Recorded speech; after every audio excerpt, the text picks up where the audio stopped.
Everybody, I'm Becky Mulcahy. Hi, and I'm Cindy Philippi. We first of all want to thank you so much for the wonderful support and encouragement we've received from you guys. And I was saying this week, it's kind of like having a baby. It's scary and it's hard, but it's fun and it's rewarding. We like it a lot. So we do appreciate all the feedback and the interaction from you guys. And on that note, please remember, go ahead and put comments down in the comment box for us, questions, anything you want to say or ask, or suggestions for shows, any of that stuff. We love, to hear where you're from, and it's fun. It's all good. And anybody who still want to interact by phone and or email instead, that's great. Go ahead and do that with us. I should say my iPhone has been totally freaking out this week, so I think I'm back to Android again. But anyways, I'll get that done this afternoon. So everybody's welcome to contact us by email or phone, though. We'd like that. However you want to do it is just awesome. And today our show is going to center around stress, which is a very common item that people need help with. It's actually the number one complaint that people turn to doctors for now. 2/3 of all doctor visits are stress related. How crazy is that? So we're all subjected to stress from time to time. Some people more than others, sometimes more than others. And it's caused a lot of problems, even people turning to drugs and alcohol for relief. We'll show you guys some little known methods and techniques and more common things you can do on your own that can help with this to bring your life more back into balance in a healthy way. Children should be taught this when they're young, so they don't have the problems that we go through for our whole life before we learn how to do this stuff. 60% of adults report they have moderate to high stress. 33% of children report they do have moderate to high stress. And 69% of adults feel that their stress does not affect their children, but 86% of children say it does affect them. I was surprised. I was surprised by that, Beck, because if 69% of adults feel they're not stressing out their children, I've always felt that when I'm stressed out, it's affecting everybody around me. So that really surprises me. Yeah, I think so too, and it's kind of sad. It's common, but I think that kids are very sensitive, and like our pets are very sensitive. I mean, I think there's energy, and it goes around like that, and it does have an effect on everybody around us, adults and kids. And our kids look to us for everything. So they're under a lot of stress and pressure too now. Also, elderly parents or grandparents, they have their own set of challenges they need help with too. And the sandwich generation, which is usually like 40 to 60-year-olds helping both sides, their children and their parents or grandparents, are really getting crunched up in the middle. And so, if you can learn how to balance some stress out, learn some of these techniques, your personal interactions with your kids, with your parents, grandparents, everybody at work or anything is easier, and it's more enjoyable when everybody's stress is lowered. So we're going to try to go over some of the interesting things about stress, the causes, symptoms, the techniques that we can utilize to make it better for all of us. Some of the major stresses in life are major life changes, work, children, finances, relationship difficulties, too many obligations, and the economy. And the most common coping techniques that people just are winging it, what they do is 33% skip meals, 40% overeat, and 40% lose sleep. So not really that effective in coping techniques. If you have chronic stress that goes on and on, it taxes the adrenal glands to the point of shutting them down. This depletes your energy dramatically, and it also compromises the immune system. So that's where we hear about heart attacks, migraines, weight gain, which is also tied to cortisol elevation. And when fat and sugar are eaten in combination, opioids are released by the brain, and this lessens the stress, so you feel better, but only for a little while. And then it's worse. So we don't like that overall. There's better ways to do this. We do have some slides that we want to share with you. Cindy's gonna. Are you ready to queue up the slides, Cindy? Yeah, they should be showing. Are they not showing? Okay, yeah, I do see it. Yep. Let me pin you though. Okay, there we go. Am I up? You're up. Go ahead. Okay. Well, now defining stress. Of course, we all have an idea of what stress is, but in general, it's what you feel when you have to handle more than you're used to, and your body responds as though you are in danger. Your hormones, your breathing, and give you a burst of energy. It's like the fight or flight stress response. Your body that goes back to way back when we had to be on guard. We lived in a cave and had to make sure that if we were ready to run, if some big animal came along and was trying to eat us or something like that. So that's just part of our genetics. And Becky went over a lot of the major stressors already that we have in life. I think two of the biggest ones, Becky, aren't they moving and marriage? Yes, divorce. Yeah. Yeah, and relationship difficulties, too many obligations. Mm-hmm. Yeah, you mentioned. I think you mentioned some of these. The economy. That's, I'm sure, been a big issue for a lot of people lately. Mm-hmm. And you mentioned the statistics already. The 2/3 of all visits to the doctor are related to stress, and 60% of the adults report moderate to high stress, and 33% of children report moderate to high stress. I mean, that just, what does that say about our society right now, Becky? I mean, it's, it didn't used to be this high. Yeah, it is crazy. So, it's 2/3 of the visits that people are trying to find relief from. So there's reasons for this, sadly. Yes. Now, there is some beneficial stress. That's what gets us out of bed in the morning. We've got things we have to do. If we need to get to work, we need to work hard, we need to meet a deadline, and if you need to react quickly. If something unexpected happens or there's an emergency and you need to put it in gear, that's when the stress is good. But there are a lot of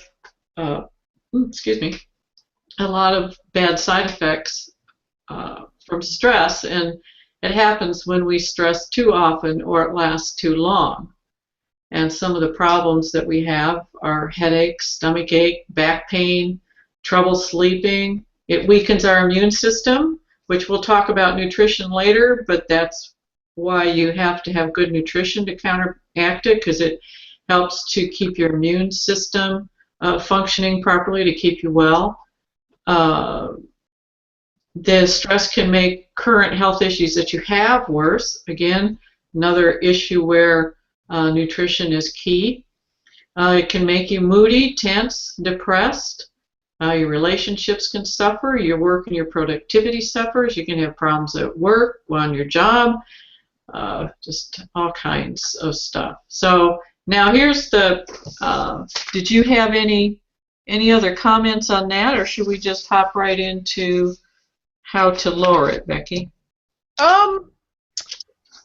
I was just gonna, few more of the things that I have here is some of the, physical results from stress that evolves into the fight or flight syndrome. It includes a reduction in saliva, rapid heartbeat, widened blood vessels, your pupils dilate, so your stomach temporarily stops functioning because blood is diverted to the muscles and stuff for quick response.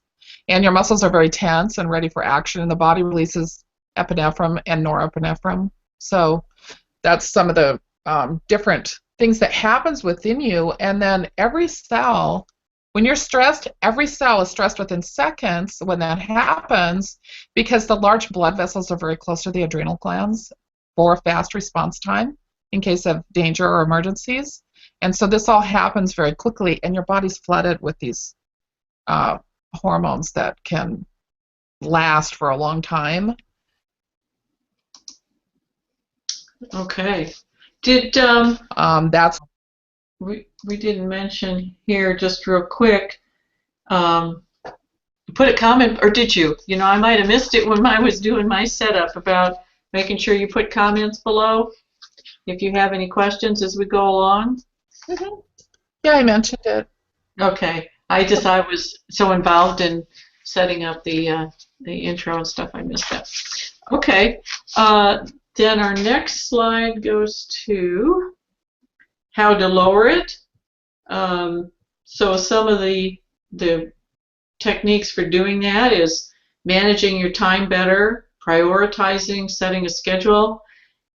You know, one of the big stressors is you're trying to get all the done, and it just keeps weighing on your mind that you've got all this stuff, and by doing that you actually make it harder for yourself to get the tasks done that you have to get done. So if you use some really good time management techniques, write everything down, prioritize it, get yourself on a schedule and say, hey, I'm going to do this right now, and this doesn't have to be done until tomorrow. And I used this when I was in college, and I just learned about something called a brain dump, which is very similar, and that is at the end of the day, sit down and dump everything out of your brain that's worrying you and on your mind, and you really want, you know, it's keeping you from going to sleep, going to sleep. You write it all down, and then you go through and you prioritize it. And the stuff that absolutely has to get done is number 1 and number 2. And then you keep going down to where you get down to the stuff that's not quite so important. And then start at the bottom, and it's like, do I really need to do this? And if you don't really need to do it, if it's something that's just really not that important, knock it off your list. And then I think we have a slide here that talks about delegating. You know, what can you delegate away?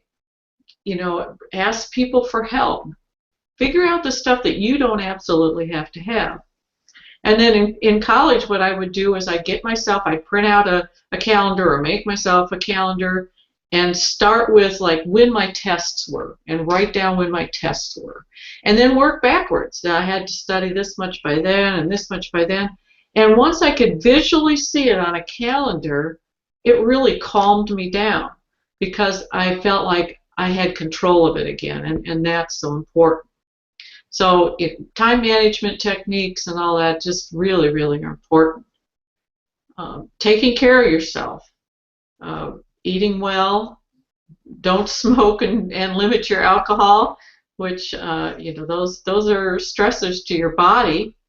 And I've been talking about stop worrying, write it down, let go of stuff, and learn to say no to people. Speak up. You know, tell people what's going on and ask for help. So that's all part of that whole technique. Kind of going along with that is journal writing. At the end of the day, write a journal of how your day went and what was going on and how you were feeling, and you know, just help. It's again, you know, like a brain dump. It's settling your mind down by thinking about it and writing it down and being calm. Don't be afraid to let your feelings out, and focus on the present. That's one of the, you know, setting up the schedule like I did when I was in college. I could focus on the present and not worry about the test because I knew what I had to do right now. And you can worry and worry and worry about tomorrow or this afternoon or next week, but what good is it going to do you? So if you focus on the present, then that's where things are happening that you need to deal with. Did you want to talk about like meditating, Becky? It's one of the most popular methods these days. You can do it right from home. It's very effective, and it's getting very, very popular, along with yoga, stretching, Walking is one of the best things that people like, that they get good response with. The exercise stuff really helps. Stretching, yoga, tai chi. There's also sound therapy, which is very, very interesting with the different part of that movement, but now it's very popular. And it is kind of cool and interesting to hear that stuff. Relaxing music can help, and roll breathing. And progressive muscle relaxation, where you deliberately tense all your muscles, starting with the top of your head, and then all the way down your body to your toes, and tensing and then relaxing as you go. Focusing on your breath going in and out, and muscles tensing and releasing like that is relaxing. Those things are very helpful for that.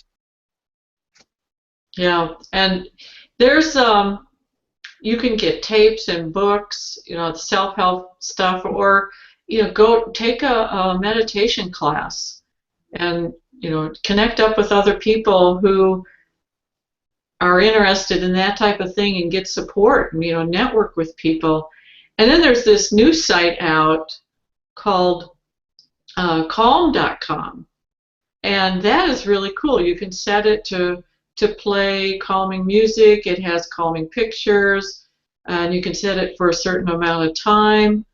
So you can just go in there and play, and it's really relaxing. I was playing it yesterday when I found out about it. That was cool. Yeah. It's an ocean. I love the ocean anyways, so I live by the ocean, and water, something about the water is very calming like that. So it was beautiful. Sunlight on the water with nice music. It was great. So yeah, and that fits right in with the sound therapy that we were talking about. And the 30-day challenge. Did you want to talk about the 30-day challenge, Becky? 30-day challenge. People love challenges, and why not do one to help your stress level and teach your children, your parents, yourself about these techniques, and do a challenge, for yourself or with your family.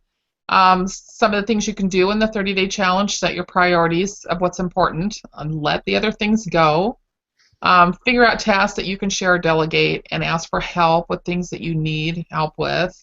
If you get organized, the clutter is stressful, and so if you just get rid of things that you don't want anymore. When I go take my kids' old clothes or get rid of stuff that we don't want anymore around here, it is so nice. It's like it's out of my face, out of my way, and that's super nice. That's calming right there. It's very helpful.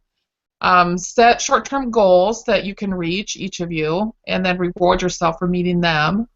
And you want to, with kids, especially if you're going to do this with your children, you want to make it fun, so they can have an outing to somewhere or whatever you're going to do. And learn how to say no. You know what? It's okay to say no. There's people just glomming, for everything these days, and you don't have to say yes on every single thing that you're asked to do. Learning how to say no is very empowering, and we can only spread ourselves so thin, and we have to match our priorities, which is feeling like we have control of our life and having enough time for the priorities that we have.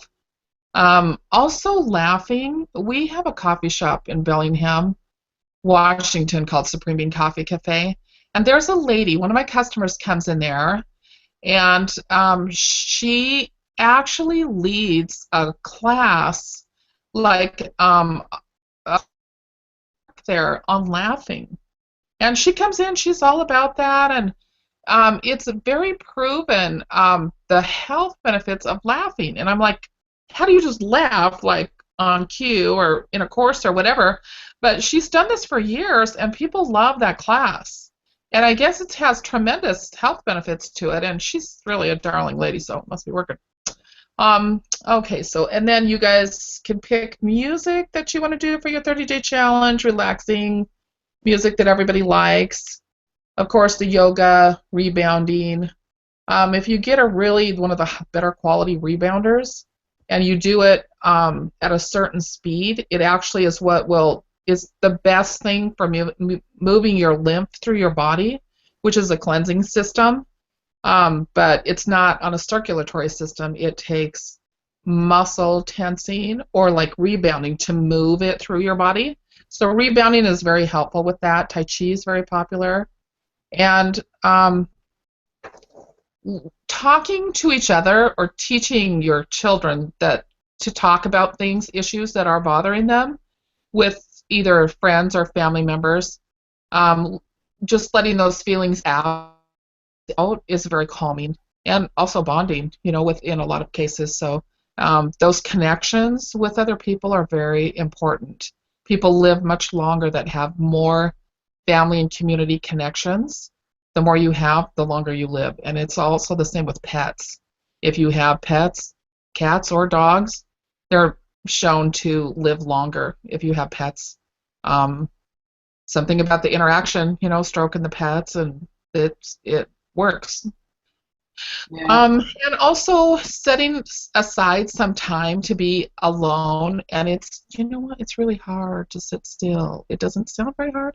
If you try to just sit still and do nothing for 10 minutes, it's really quite a challenge. I'm working on that. Because it is, they say, get control of yourself like that and learn that you can just sit still and just try to relax your mind and relax your body for 10 minutes for yourself. And if you can go outdoors, it's best. Out in nature, we all know how relaxing it is if we go to the mountains or we go by a lake. Outside is good. It's also away from all the electronic distractions that we have, which are stressful in themselves somewhat. So, Yeah, hallelujah. Get away from the phone. Get away from the computer. yeah, Yeah, and you were talking about pets. I mean, pets are so good for people. They really, when you are petting your dog or petting your cat, it's very, very relaxing for you. That's why they have pet therapy where, the people take their trained dogs into nursing homes, and because it's really good for people. It's good for their health. It's good for their mood. Yeah, that's really a neat thing. yeah. And I think that's getting more and more recognized. My mother-in-law in Alaska has had some health challenges lately, and she was in the hospital about a week ago. She has a 110-pound German Shepherd, a darling one named Bella. Ooh. And they actually let her come in there because she needed to go and see her. And it was the best thing for her. And I just think that, we're recognizing more and more that it's not just body parts that we're treating. We're holistic people, and it's the mind, spirit, body connection all together. And these pets like that really make a difference in your mindset, and that heals your body. So I think it's all tied together, and I was really happy that they would do that they're doing things more like that. We've all heard about, therapy dogs and stuff, therapy cats too. And in nursing homes, they often have, like when my dad was in a nursing home over in Spokane, they had a resident cat there. And he would just like roll around, go into all the different rooms and go see everybody and whatever. The people loved him. It was really good for them. And they're all like, oh, he's in my room now. Oh, he's coming to my room. And, it's just a big deal. Things like that. The love that they can show you and the connection is powerful. It's really good. So I'm a big believer in the whole pets are a great thing. Yeah, definitely. Now, on top of all of that wonderful stuff, there's also products out there that are very helpful. And a lot of you have probably already heard of essential oils. This is only 3 of quite a few that are out there. We just grabbed a few as an example. If you go to the green button below the show, there's one that says Counteract Stress, and there's a lot more information on all of this in there. There's a lot more information on stress, and so it's a good resource. Plus, at the bottom it shows you some of these products. De-Stress and Stress Ease are 2 of the longevity products that are good for counteracting stress. And they have something called the Stress Pendant, which they've probably been around for a while, but I hadn't really thought about it. But if you work in front of a computer a lot, it's for counteracting all the electrical magnetic energy that's in the air. And then, of course, I mentioned earlier that good nutrition is just critical, because stress affects your immune system, and it affects, like Becky was saying, every cell in your body. But your body, as long as it has complete nutrition, it can counteract that to a great extent. It beefs up your body so you're ready for it and you can handle it. So the essential nutrients is just critical. Exactly.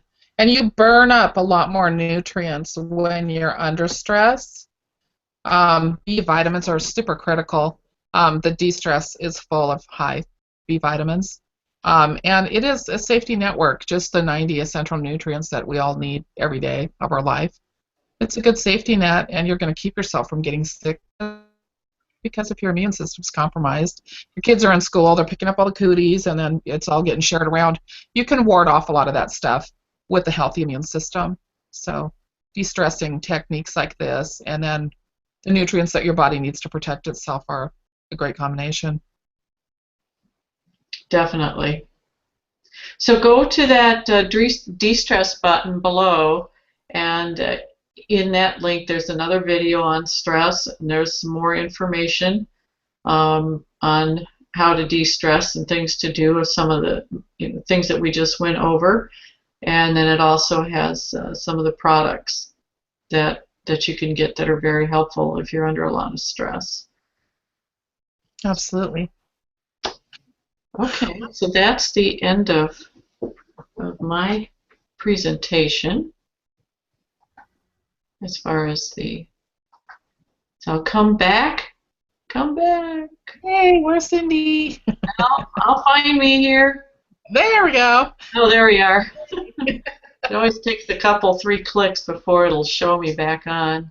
Yeah, that's awesome. No, I love those slides. They're nice, and we could put up video clips or whatever. That works out super good. So, yeah. Yep, good. Okay, well, I think that's about it for this week. We'd like to ask you, put comments and questions down below. Again, just a little reminder, we love the comment section down there. We'll have our regular show on next Wednesday again. We had to switch it to Friday for personal reasons for Cindy, but we'll be back to our normal Wednesday schedule starting this Wednesday. And, of course, you can click through to the YouTube channel and watch our past episodes there if you like to. And we will see you on Wednesday. Anything else you wanted to add, Cindy? No, that's it. And so happy you joined us, and hope you got a lot of value out of it, and we'll see you next week. Yep. Thank you, everybody. Thanks for watching this week's show. Be sure to join us next week when we reveal more hidden facts of the Nutrition Health Connection for you.